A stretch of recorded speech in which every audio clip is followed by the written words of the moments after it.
Again, a security issue. Prince Harry has cancelled his return to England to participate in the Invictus Games service because of concerns about not being protected.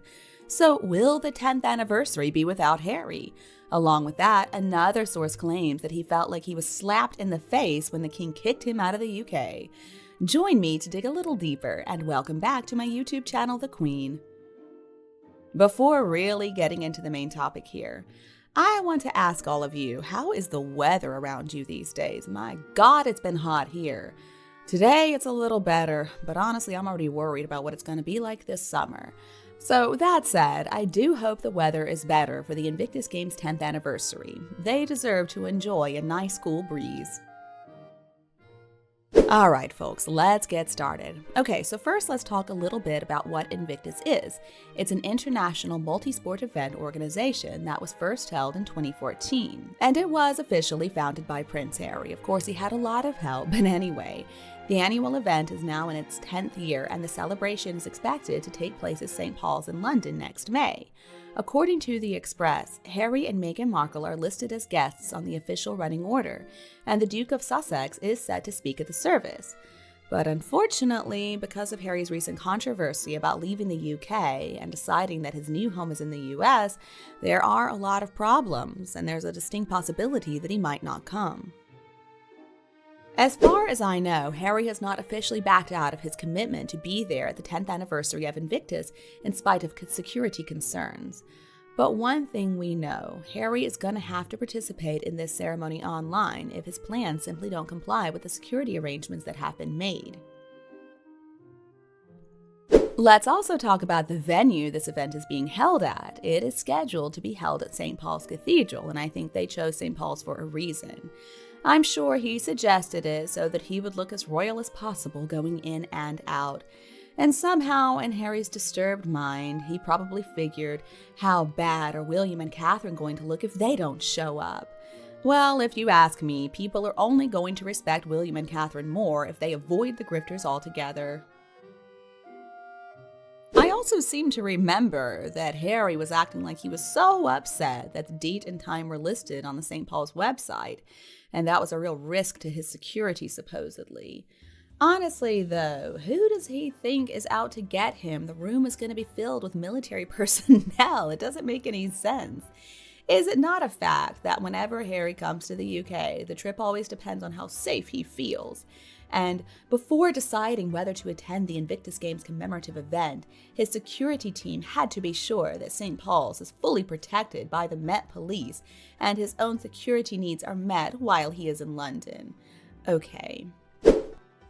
Harry is so delusional, he thinks he's a lot more important than he really is.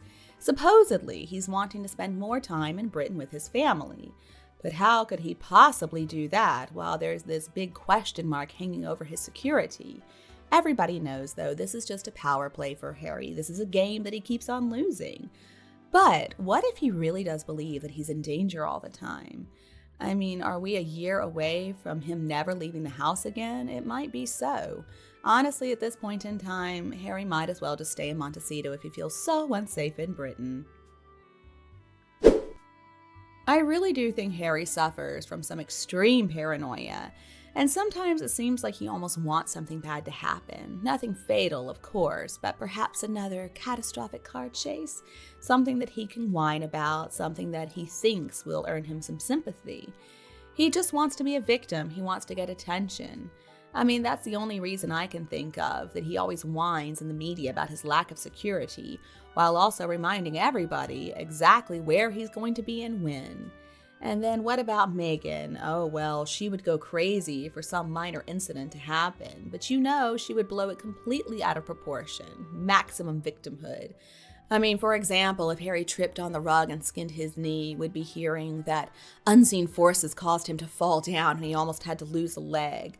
And then the two of them would get to cosplay being victims, their favorite game, actually.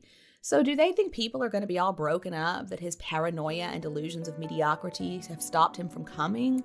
I'm guessing, in fact, it's going to be the opposite. There are going to be celebrations. And honestly, sometimes when I really think about it, I don't think it's just paranoia Harry is dealing with. It's his sense of entitlement that is the problem.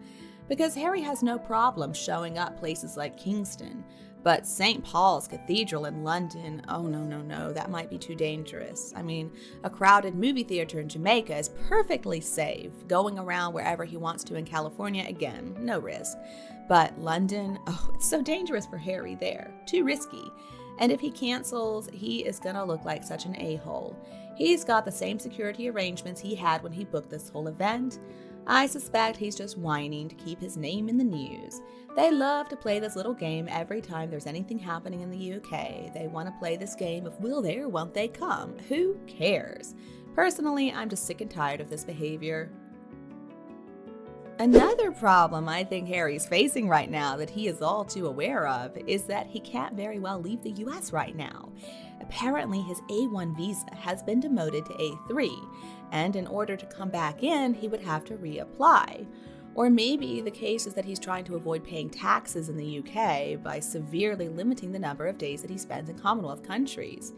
It is crazy, though, how somebody who, to be honest with you, does not directly affect my life in any way, shape, or form, can make me feel so pissed off and bothered. I also cannot believe this pitiful excuse from a man who supposedly enlisted to fight and protect his country. Safety for Harry is obviously not necessary. He's just desperate for more money, and he's gonna hide behind Meghan anyway. His mommy Meghan's gonna keep him safe. I can kind of understand this though, because Harry's time in the army is something we have got to talk about. While he was in the military supposedly serving, he was known as Bunker Harry. He didn't really serve. A few different soldiers and specialists were taken from their regular duties just so they could protect this idiotic prince. When all was said and done, Harry didn't help the military at all. In fact, he was quite the distraction. Now, Invictus Games is something Harry and Meghan love to use to get more media attention, and they also have been known to use it as a kind of blackmail to get their way. If Harry does not show up in the flesh, I hope Invictus completely cuts ties with him. He is not a good representative for Invictus at all. Harry may have forgotten something pretty important, though. This could be a negotiated agreement between Prince William and Prince Harry. As a founder of Invictus, it would be bizarre if William or some other member of the family didn't come to the service. It would kind of be like the Diana Legacy Awards, where William showed up in person and Harry came in through Zoom. Another question I've got, why is Harry so worried about security? My God, he's going to be surrounded by Invictus participants. People who have served their countries. They know how to protect others. Surely if something were to happen, if some bad guy were to sneak in, surely one of those brave men or women could protect Harry. Harry also has to give 30-day advance notice of any trip to Britain. He probably didn't do that on time, or he wrongly assumed he was going to win this Ravet case, and now the security people are saying, sorry, Harry, you didn't give us time to prepare for you.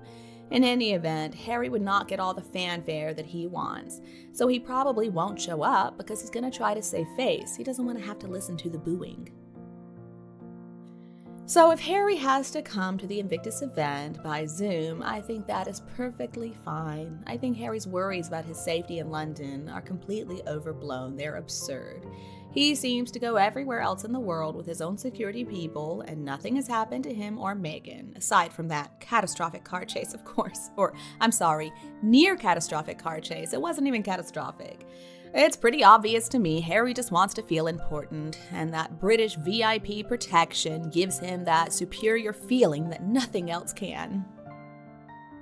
Or maybe another possibility, maybe Harry's worried about security because he took a look at the latest YouGov poll, and he saw that the fact is he's not very popular. Perhaps he's just worried that people hate him so much, and he's going to use security as an excuse to get out of anything that he doesn't really want to do. But he needs to be careful about pushing Invictus too far with these security demands. They just might end up calling his bluff since he's threatening to not show up in person. Here's an idea too, why can't Harry just organize this event in places like California or Canada or Germany, places where he has the security that he wants to have?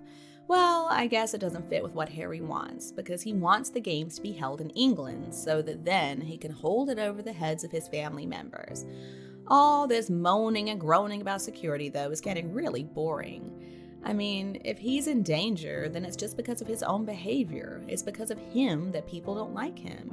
And I don't think people are interested enough in him anyway to actually do something. Come on, nobody's going to be bothered enough to go out of their way to harm him.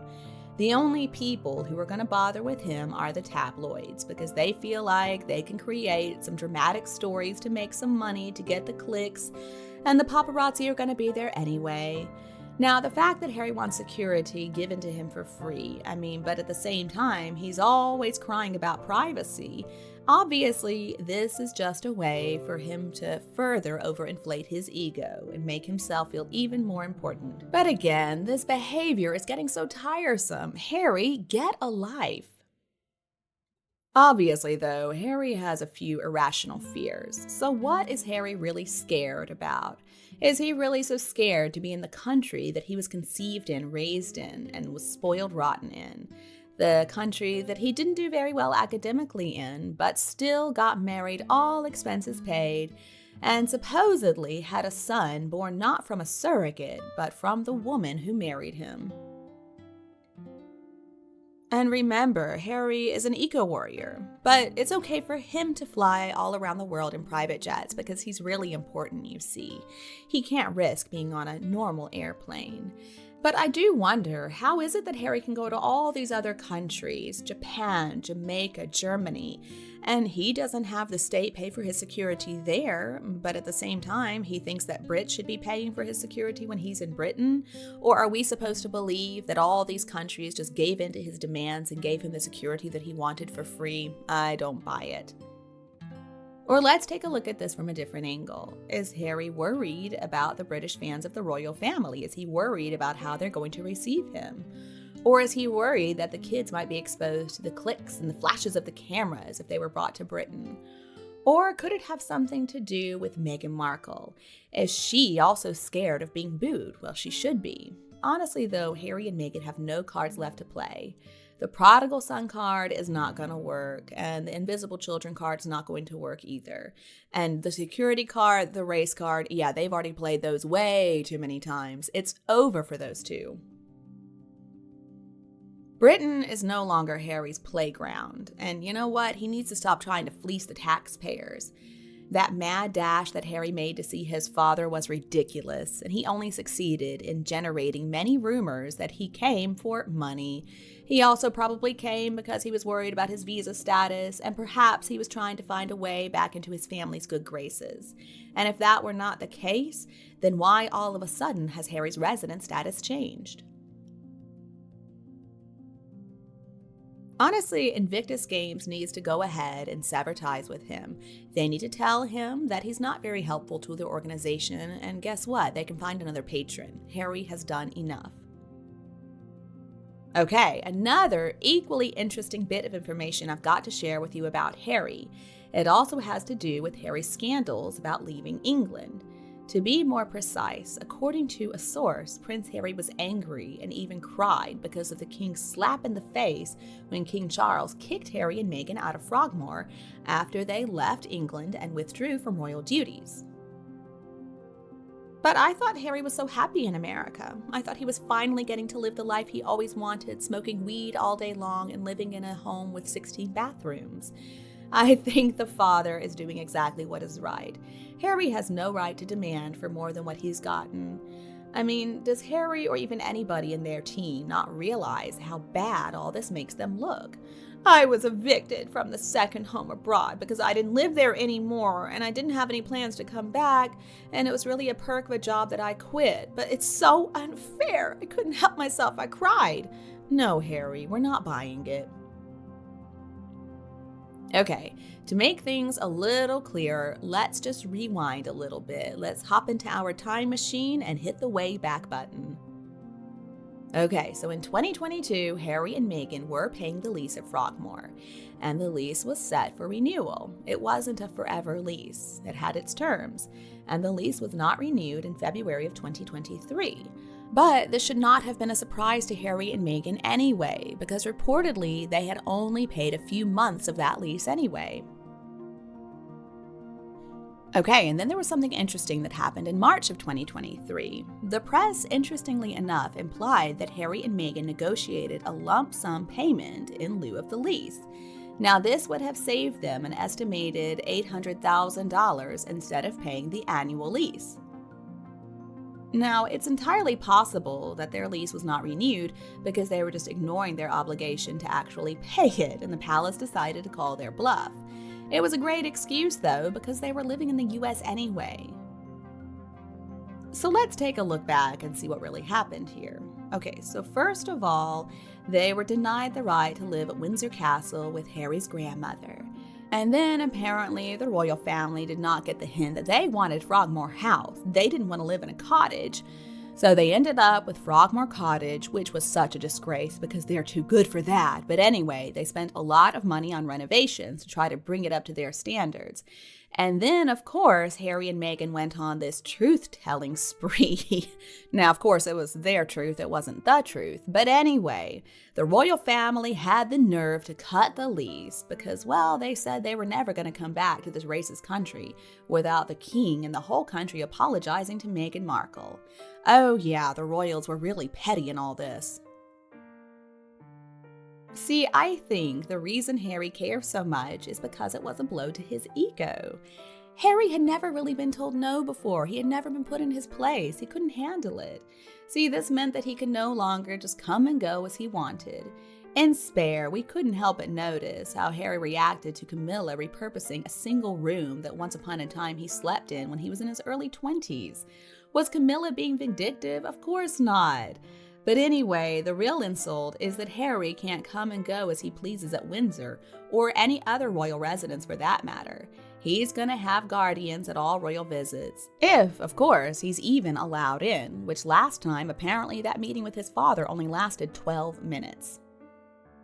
It's hard for me to even keep the story straight because there's so much crap that comes out. But anyway, I think that Harry got really upset when he and Meghan were evicted. There were rumors that he said it was cruel that he no longer had a home in Britain. And then he revealed how he asked his father if he wanted to meet the grandkids.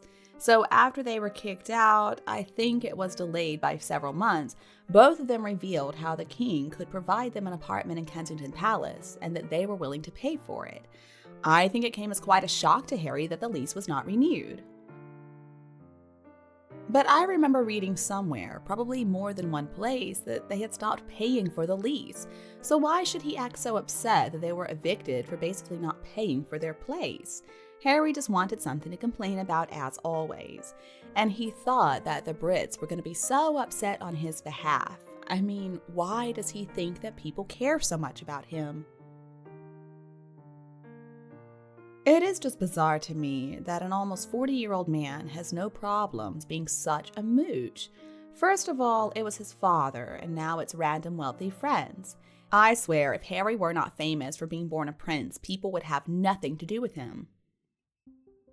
And there's a whole lot of speculation in tabloids, but the facts are Harry and Meghan left the country. Harry was no longer a working royal. He wasn't paying the lease. He did that disgusting interview where he insulted his family and the citizens of Britain. He disrespected both of his grandparents and his father. And of course, there was Spare. How could we forget? Harry didn't even want the cottage to start with, and he tried to make the late Queen move them to another place. Of course, none of us know the truth. I mean, we don't know what really happens behind palace gates.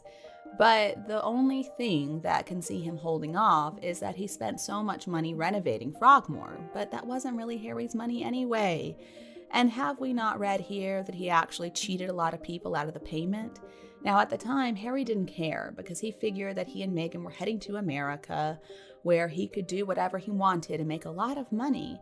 So it makes a lot more sense that he did expect some backlash after the interview after Spare, and everything else that they did too. But anyway, I think on some level he knew what he did to his grandmother, the late Queen.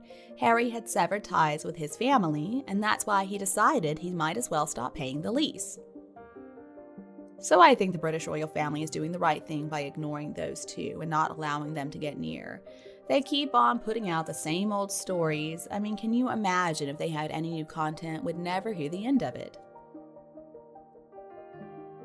Now, there's another controversy happening right now in Britain.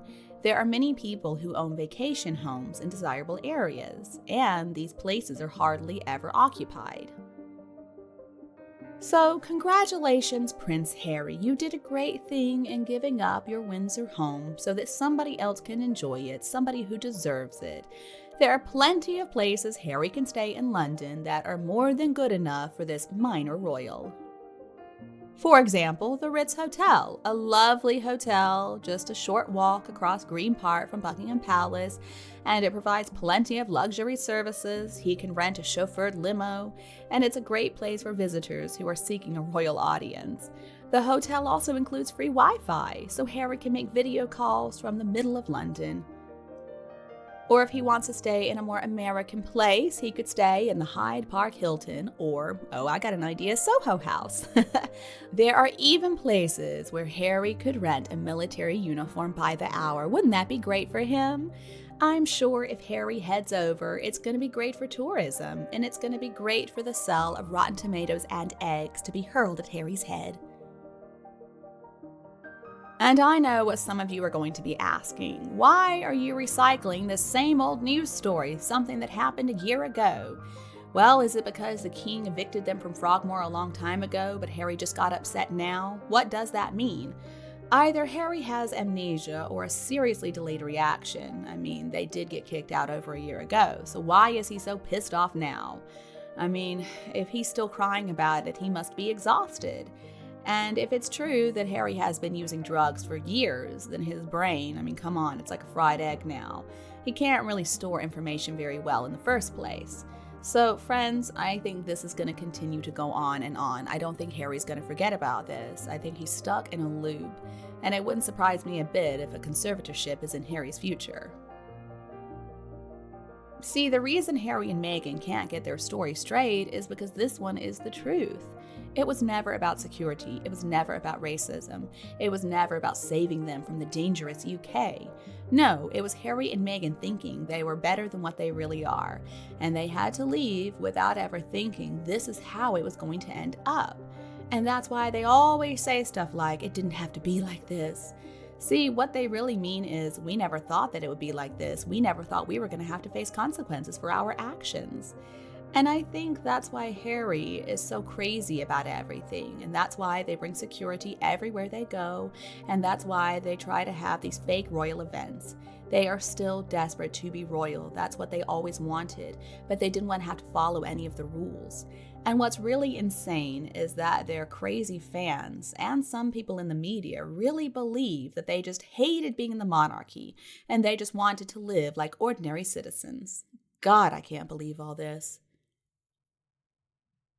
Harry and Meghan, though, should maybe try being a little less egotistical and less delusional about everything, things they can never have. Absurd stuff like needing a bodyguard everywhere they go, claiming that they're so worried about their security, or complaining to the king when they were evicted from the house that they weren't paying the lease on. They say the most disgusting things I have ever heard. They're a couple of liars, and they're so fake. They turned their backs on the royal family, and they did horrible things to their own family. People like that don't deserve good things to happen to them. Karma is coming. Do you agree with me? Well, folks, I hope the information I just shared with you is useful, and I would love to hear more about your opinions. They're so valuable because they really do enrich our discussions, and they help us approach topics from different angles. Thank you so much for watching. Goodbye for now, and I'll be back to see you again soon in new videos on the Queen's YouTube channel.